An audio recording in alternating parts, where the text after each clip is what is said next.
E aí pessoal, tudo bem? Professor Renatão, hoje nós vamos começar a falar sobre a Lei de Improbidade Administrativa, a famosa Lei 8429 de 92, a LIA, beleza? Vamos lá! O artigo 37 da Constituição Federal, ela embasa quase que todo o ordenamento jurídico. Porém, lá no parágrafo 4º do artigo 37 tem uma previsão que diz que precisa de norma. Essa norma é a necessidade de uma regulamentação, e qual é essa regulamentação, Renato? É a Lei 8429. Eu vou colocar aí na tela para você ver o que diz a Constituição Federal. Os atos de improbidade administrativa importarão a suspensão dos direitos políticos, a perda da função pública, a indisponibilidade dos bens e o ressarcimento ao erário na forma e na gradação prevista em lei, sem prejuízo à ação penal cabível. Então, o próprio texto constitucional já trouxe a necessidade de uma regulamentação, então criou-se a Lei 8429. Lá no seu artigo 1º, ela diz que a Lei 8429, a Lei de Improbidade Administrativa, ela serve para qualquer agente público, seja ele da administração direta, indireta, autarquia, fundação, empresa incorporada com mais de 50% de receita anual pública. Esse parágrafo aqui ele está bem resumido, porém é necessário que você faça a leitura da lei, ok? Nós temos os sujeitos ativos, ok? E também temos os sujeitos passivos. A gente já vai falar sobre eles. O sujeito ativo é aquele que pratica o ato, ok? Já vale destacar aqui que esse sujeito, ele não necessariamente ele precisa ter remuneração, tá? Ele pode ser um mesário que está trabalhando lá no dia da eleição, ele pode ser um estagiário que, em tese, não recebe remuneração, e sim uma ajuda de custo, ok? Então, ou uma bolsa, né? De acordo com cada empresa, aí, com cada legislação em vigor. Então, ele não necessariamente precisa ter uma remuneração. O sujeito ativo próprio, a gente entende como sujeito público em sentido amplo. O que é isso em sentido amplo? É aquilo que eu acabei de falar. Pode ser o mesário que não é o agente público, mas naquele dia ele está desempenhando uma função de agente público. Pode ser o estagiário de um órgão público, né? Que teoricamente ele não passou no concurso, não foi nomeado, não é um cargo em comissão, e está lá desempenhando a função pública. Então, qualquer pessoa que esteja desempenhando uma função pública, mesmo que transitoriamente, mesmo que sem remuneração, vai ser um sujeito ativo próprio, ok? Temos também os sujeitos ativos impróprios, que são os particulares, porém esses particulares sozinhos, eles não praticam um ato de improbidade administrativa. Eles precisam, qual é a participação dele? E a lei já traz expressa para a gente, induzir, concorrer, faltou o R aqui, ou for beneficiado em parceria com o agente público. Então, eu, Renato, sou agente público, faço uma maracutaia lá para o meu cunhado, que tem uma empresa sei lá do que, concorrer ou ser beneficiado, ou esse particular me induzir, não, Renato, faz o esquema lá para a gente ganhar a licitação, tá? Então, se o particular me induzir, ele concorrer, ele entenda concorrer como ele me ajudar, ou ele for beneficiário, ele se enquadra, sim, na lei de improbidade administrativa, desde que haja participação do agente público. E temos também os sujeitos ativos na categoria agente político, porém aqui temos uma exceção, salvo o presidente, ok? O presidente não se enquadra na lei de improbidade administrativa. É um pouco controverso, mas para a prova você vai dizer o seguinte: os sujeitos ativos na lei de improbidade administrativa são os próprios, os impróprios e os políticos, salvo o presidente. Tranquilo? É isso que você precisa decorar e levar para a sua prova. Os sujeitos ativos na LIA, na lei de improbidade administrativa, são aqueles que sofrem o próprio ato. Então, é quem, entre aspas, é lesado, ok? Podem ser eles a própria administração, seja ela direta ou indireta, não tem problema, ok? A gente já viu aqui, ó, autarquia com mais de 50%, empresa pública. Então, qualquer parte da administração pode sofrer um ato de improbidade administrativa. As empresas incorporadas ao patrimônio público com dinheiro público mais de 50%, por exemplo, tem uma empresa que foi criada ou que a administração pública mantém a folha de pagamento tal, que foi investido 60% de dinheiro público, então vai sofrer sim a improbidade administrativa. Porém, se ela só foi beneficiada com 25% do dinheiro público, vai ser enquadrado na administração pública também, só que caso haja uma cobrança, vamos supor que tenha decretado uma falência, então se houver uma cobrança judicial depois, só é cobrado esse 25% aqui da administração pública, o outro 75% é perdido, tá? Isso aqui não é muito cobrado. Menos de 50% também pode ser considerado um sujeito passivo na lei de improbidade administrativa. Essa parte aqui é um pouco mais complicada, não costuma cair, só quero que você lembre que menos de 50% você não pode simplesmente dizer que não se enquadra na improbidade administrativa, porque pode sim entrar. Então voltamos aqui para os artigos, que são um pouco mais tranquilos, só queria fazer essa distinção importante para você. Agente público é todo aquele que exerce, ainda que transitoriamente ou sem remuneração, por eleição, nomeação, contratação, olha aqui, ó, olha a preposição em mais o a, tá? Nas entidades mencionadas no artigo 1º, que são essas que a gente viu aqui.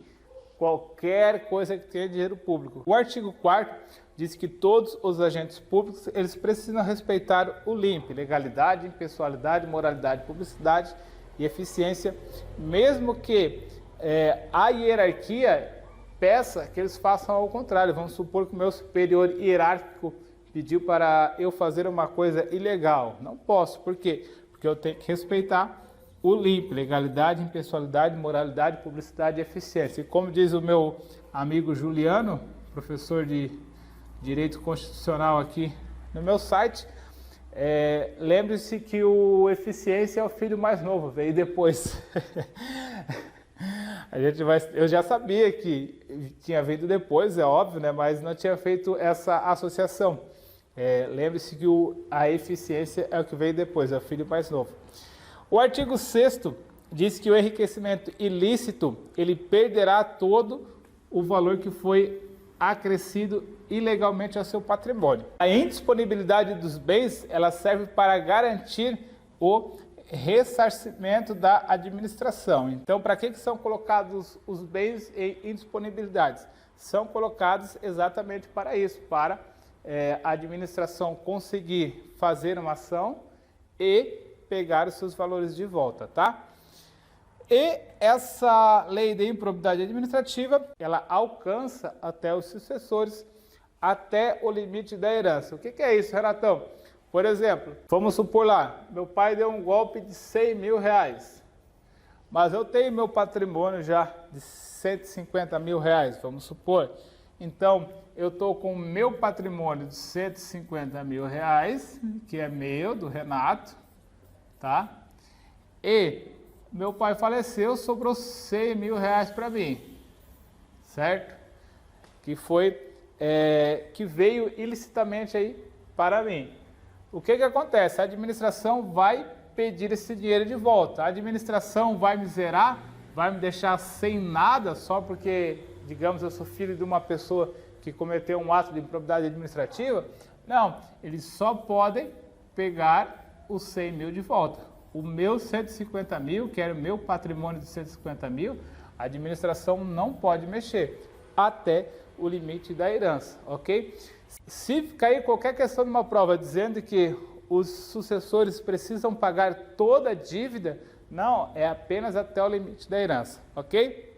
Beleza, pessoal, continuando então a nossa aula, nós temos ali 3 artigos importantes, tá? Que você precisa ler atentamente a lei, que é o artigo 9º, o artigo 10º e o artigo 11º, ok? Eu coloquei apenas o caput aqui, que é para a gente trocar uma ideia dessa parte que é importantíssima, porém, todos aqueles verbos no infinitivo ali, você precisa dar uma boa lida neles, ok?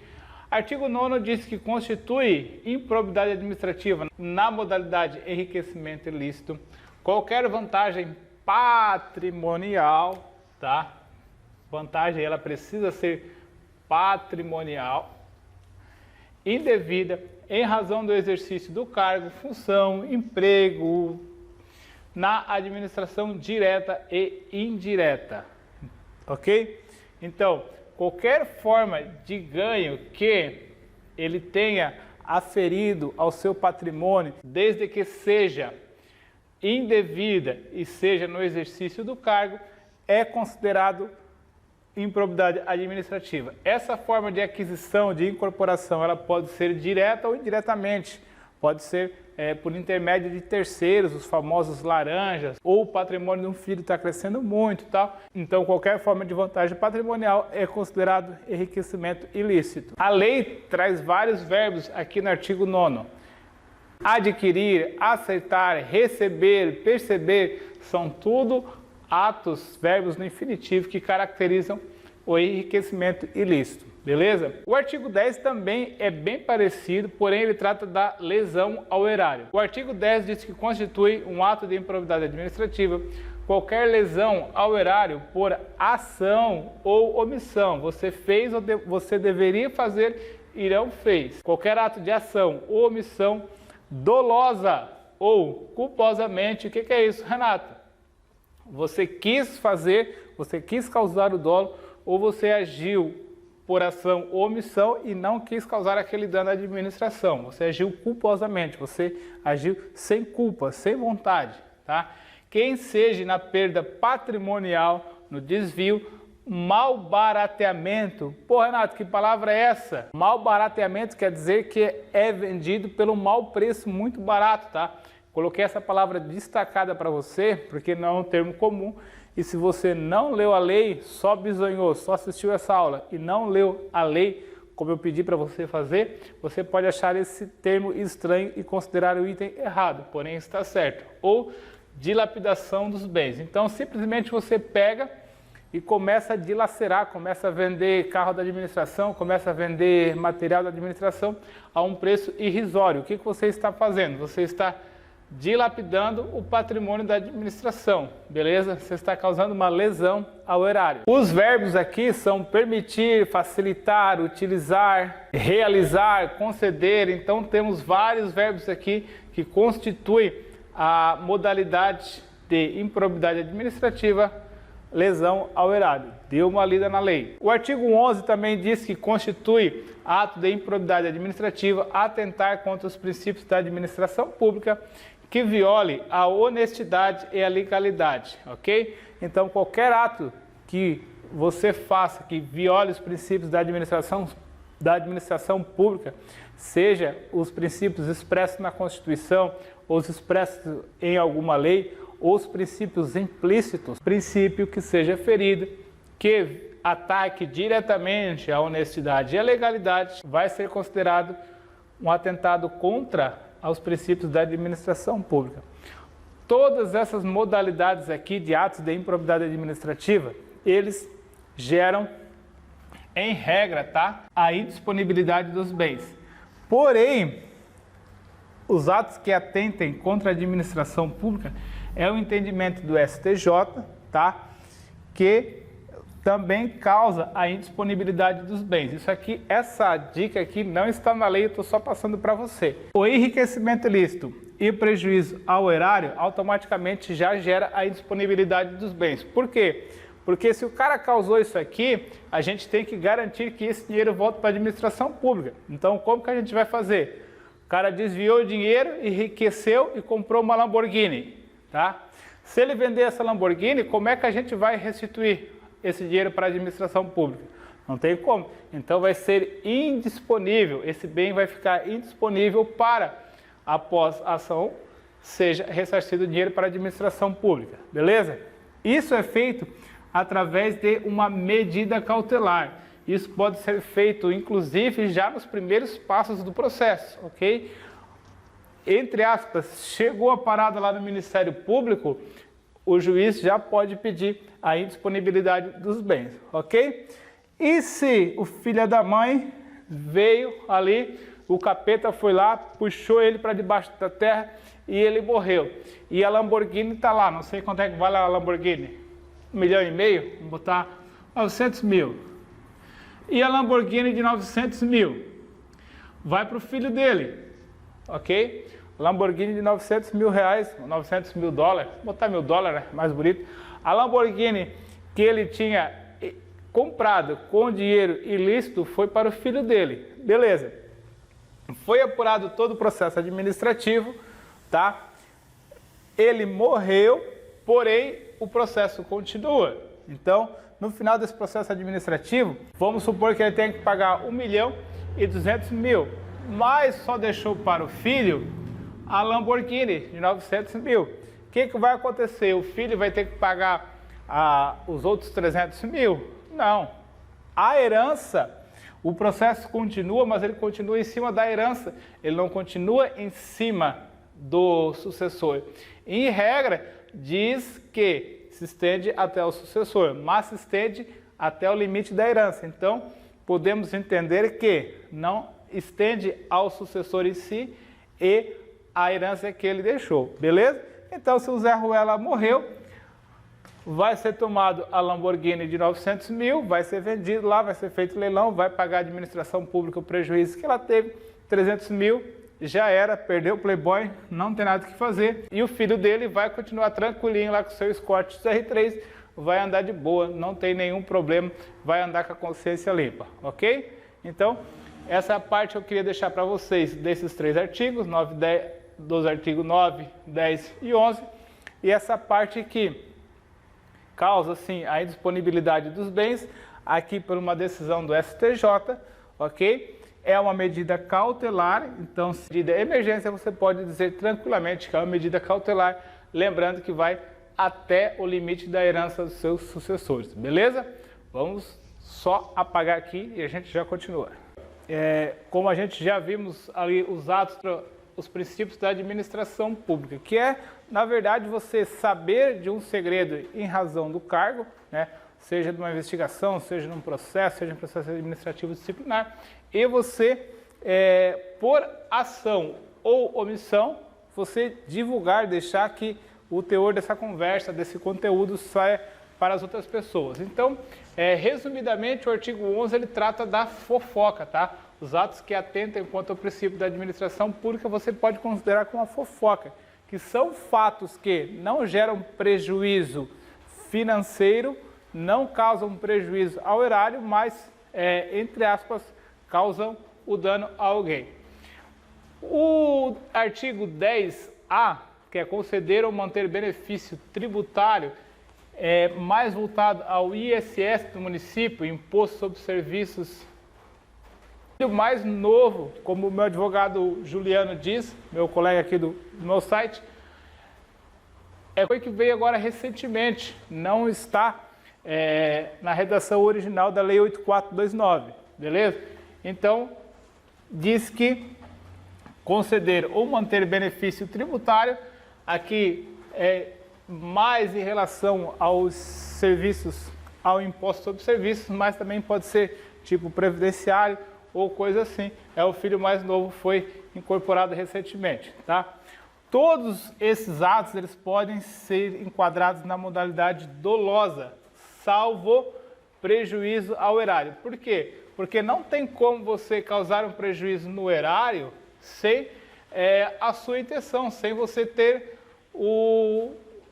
a vontade de causar o dano. Por exemplo, estão arrumando a rua aqui na minha... Eu peço para o cara arrumar a entrada do meu terreno, que vai lá para o meu sítio, vai lá, passa a patrolinha lá, eu te dou o dinheirinho para pagar o combustível aí, o óleo diesel. Não, não pode. Mesmo sendo ressarcido o eventual desgaste do combustível, gasto do combustível, tá? Considera-se um dano também às outras pessoas, os outros contribuintes, observarem a administração pública trabalhando numa propriedade privada. Não pode, tá? Também é considerado dano ao erário. Por isso que não tem como você ter uma vantagem, quiser ter essa vantagem, não tem, tá? Então, por isso da regra, beleza? O capítulo 3, ele começa a tratar das penalidades. Essa parte aqui é bem cobrada em prova mesmo, tá? Por quê? Porque a gente tem a previsão expressa na Constituição e também temos mais algumas penalidades que estão expressas na Lei 8429. A Constituição traz para a gente, no artigo 37, parágrafo 4º, que os atos de improbidade administrativa acarretarão na perda da função pública, suspensão dos direitos políticos, cuidado para a banca não trocar essas palavras uma pela outra, ok? Indisponibilidade dos bens, ressarcimento ao erário e a perda dos bens dos bens acrescidos ilegalmente, tá? Então isso aqui são as previsões expressas da Constituição. A Lei 8429 trouxe mais alguns institutos para a gente. Trouxe a multa, a proibição de contratar com a administração pública pelos prazos que a gente já vai ver aqui. Primeiro passo para você acertar a questão na prova é você pegar o verbo lá e saber qual é a tipificação. Artigo 11 aí na tela, eu vou dar uma lida porque ele é bem pequenininho e ele é bem tranquilo para você decorar, ok? Contra os princípios da administração pública, qualquer ação ou omissão que houver imparcialidade, legalidade, lealdade às instituições e, notadamente, 1. Praticar ato visando fim próprio em lei ou regulamento diverso daquele previsto na regra de competência. 2. Retardar ou deixar de praticar indevidamente ato de ofício. 3. Relevar fato ou circunstância de que tenha ciência em razão das atribuições de que permaneça em segredo. 4. Negar a publicidade dos atos oficiais. 5. Frustrar a ilicitude de concurso público. 6. Deixar de prestar contas quando esteja obrigado a fazê-lo. 7. Retardar ou permitir que chegue ao conhecimento de terceiro antes das respectivas divulgações oficiais, teor de medida política ou econômica capaz de afetar o preço da mercadoria, bem ou serviço. Como eu falei ali, também pode ser considerado como fofoca. 8. Descumprir as normas relativas à celebração, fiscalização e aprovação de contas de parcerias firmadas pela administração pública com entidades privadas. 9. Deixar de cumprir a exigência dos requisitos de acessibilidade previstos na legislação. 10. Transferir recurso à entidade privada, razão de prestação de serviço na área de saúde, sem a previsão, celebração de contrato, convênio ou instrumento congênere, ok? Decore o 11, que são os atos que atentam contra o princípio da administração. O enriquecimento ilícito é mais fácil você distinguir pelo verbo, porque são os verbos que vai aderir ao seu prato, que vai adquirir, receber. Então, decore ali. Aí você enquadrou aqui, descobriu qual é o tipo legal para você enquadrar aqui. Então, você vai fazer essa tabelinha que a suspensão dos direitos políticos são de 8 a 10 anos, para o enriquecimento lícito, para o prejuízo ao erário de 5 a 8 anos e atos que atentam contra o princípio da administração de 3 a 5 anos. A multa para o enriquecimento é até 3 vezes o valor do vencimento, prejuízo ao erário até 2 vezes o valor do dano e atos que atentem contra o princípio da administração até 6 vezes o valor do dano, não, 100 vezes a remuneração. Esse aqui é importantíssimo e pega pesado, também é bem cobrado em concurso público. E a proibição de contratar com a caso de enriquecimento ilícito, 10 anos, prejuízo, 5 anos e atos que atentem contra o princípio da administração, 3 anos, tá? Renatão, teve o filho mais novo que tu falou agora há pouco aí. Tem o filho mais novo também. O filho mais novo é a concessão indevida, benefício ou tributo, tá? Ele tá no meio da galera aí. Então, considere aqui de 5 a 8 anos, que é a suspensão dos direitos políticos, e também não é 10, também não é 5, 3 vezes o valor do dano causado, ok? Então, fechamos aqui os direitos políticos, da multa e da proibição de contratar. parte importantíssima, é necessário que você refaça essa tabelinha aqui, desenvolva ela no seu piloto automático, porque ajuda a resolver muitas questões de prova. Muitas questões de prova estão nessa tabela aqui, beleza? E a gente já vai voltar aí a um outro ponto importante, só tempo de eu apagar aqui. Vamos lá? Bom, pessoal, continuando então, o artigo 13, ele trata de uma parte bem importante da Lei de Improbidade Administrativa, que está diretamente ligado a você, meu caro concurseiro, que trata da declaração de bens para evitar a improbidade administrativa quando você assumir o cargo público. Então diz que a posse, ela vai ficar condicionada à declaração de bens. Então ela precisa, é uma condição para você tomar posse, a declaração de bens. Após você fazer a sua declaração de bens no ato da posse, você vai fazer ela anualmente, ok? É obrigatório, Renatão? Sim, é obrigatório você fazer a declaração anualmente.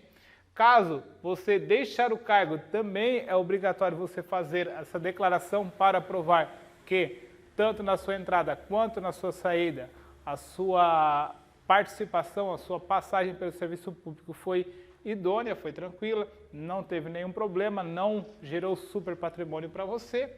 E se você se recusar ou fazer qualquer declaração falsa, ela gera a demissão, beleza? Gera a demissão se não apresentar ou se apresentar uma declaração falsa e for averiguado que essa sua declaração é falsa, você declarou que só tinha 100 mil e na verdade tinha 1 milhão, então também vai ser demitido. Essa declaração ela pode ser substituída pelo imposto de renda e na verdade é muito mais fácil você autorizar o seu órgão a consultar diretamente o seu imposto de renda, vai diminuir muito o seu trabalho, você não precisa ficar todo ano fazendo essa declaração. Se bem que ela é bem simples, ok? Você vai lá, declara, continuo com o meu Chevette, continuo com a minha casa na praia, tranquilinho, fechou, já era. O artigo 14 diz que qualquer pessoa pode, e aqui é uma parte muito importante, cai pegadinhas pra caramba, qualquer pessoa pode representar. Renatão, o que é representar? Representar é você ir lá no Ministério Público ou lá no órgão competente e dar uma de dedo duro, dar uma de X9 e dizer, ó, olha só, aquele cara lá, ele tá roubando, ele tá fazendo isso, isso, isso. Pô, vocês não estão vendo? Tá? Isso, quem pode fazer isso? Só o Ministério Público, só o juiz? Não, tá aqui, ó. Qualquer pessoa, tá? Entende-se por qualquer pessoa, não apenas cidadãos com direitos políticos em vigor, no caso que possa votar e ser votado. Qualquer pessoa, inclusive menores de idade, tá? Podem lá fazer essa representação. Essa representação ela pode ser verbal ou escrita. Se ela for verbal, depois ela vai ser redigida um termo para ficar documentado essa denúncia, essa representação. Denúncia não, para ficar registrado essa representação.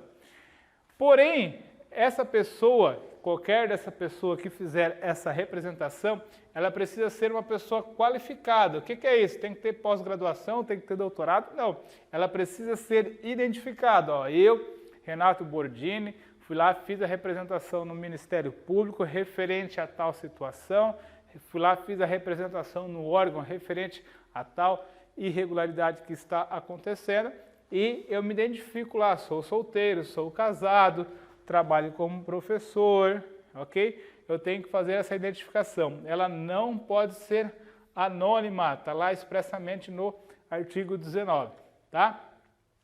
Se essa representação ela foi infundada, o órgão foi lá, deu uma olhadinha, ficou de butuca de olho, não está acontecendo nada irregular, está tudo certo, Renato está viajando na maionese, ela vai ser arquivada. Ou o órgão foi lá, pô, o Renato tinha razão, cara, estão passando a mão lá no dinheiro, vai ser dado início à ação judicial. Essa ação judicial, ela não é criminal, ela é uma ação civil. A Lei de Improbidade Administrativa não enquadra em crimes, até porque a gente viu no quadro anterior que não tem pena de prisão, apenas pena civil, suspensão dos direitos políticos, um tempo para não contratar com a administração pública e por aí afora. Então, vamos ter essa ação judicial civil. Aí sim, quem que pode entrar com essa ação? Temos aqui a pessoa jurídica interessada, no caso, vamos supor que eu seja uma empresa e estou sendo lesada pelo ato de improbidade administrativa. Então, eu posso entrar como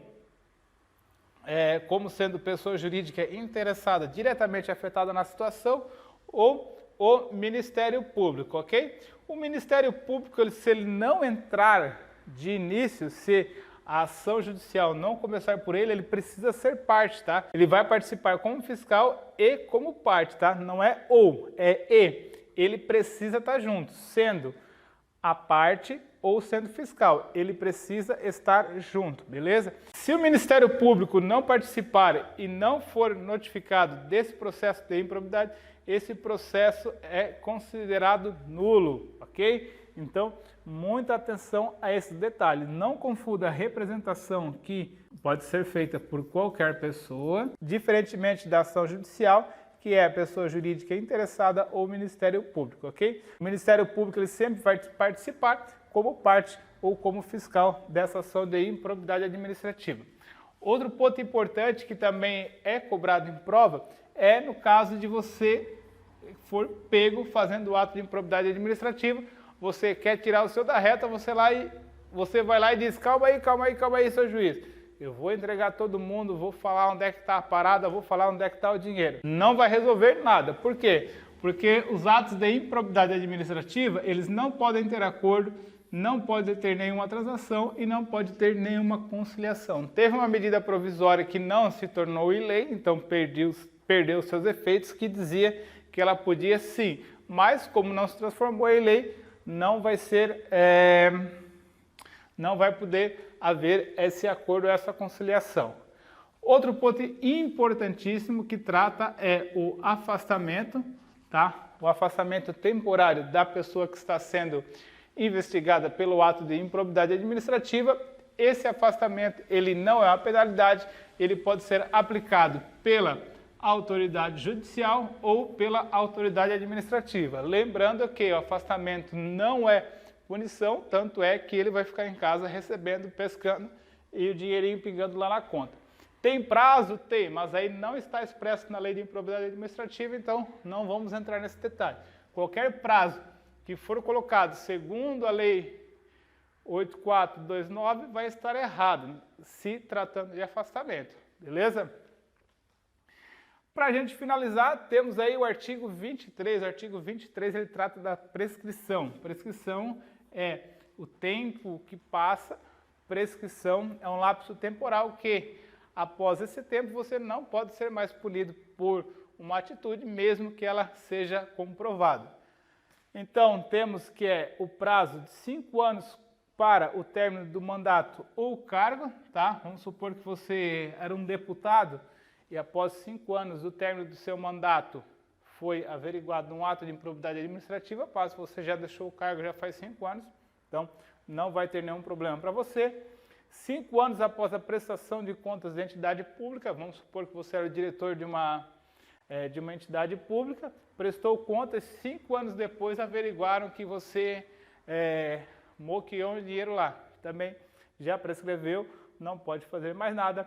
E aqui a gente tem que ter cuidado porque fala da demissão.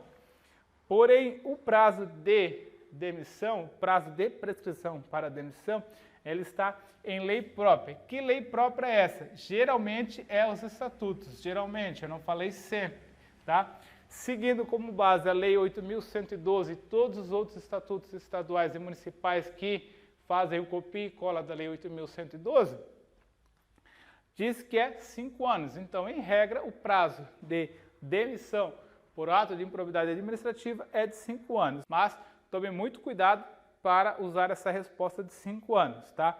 É preciso fazer uma boa análise das outras alternativas. E outro ponto importante da prescrição é que a prescrição para eu ser punido, o tempo que eu posso ser punido é 5 anos.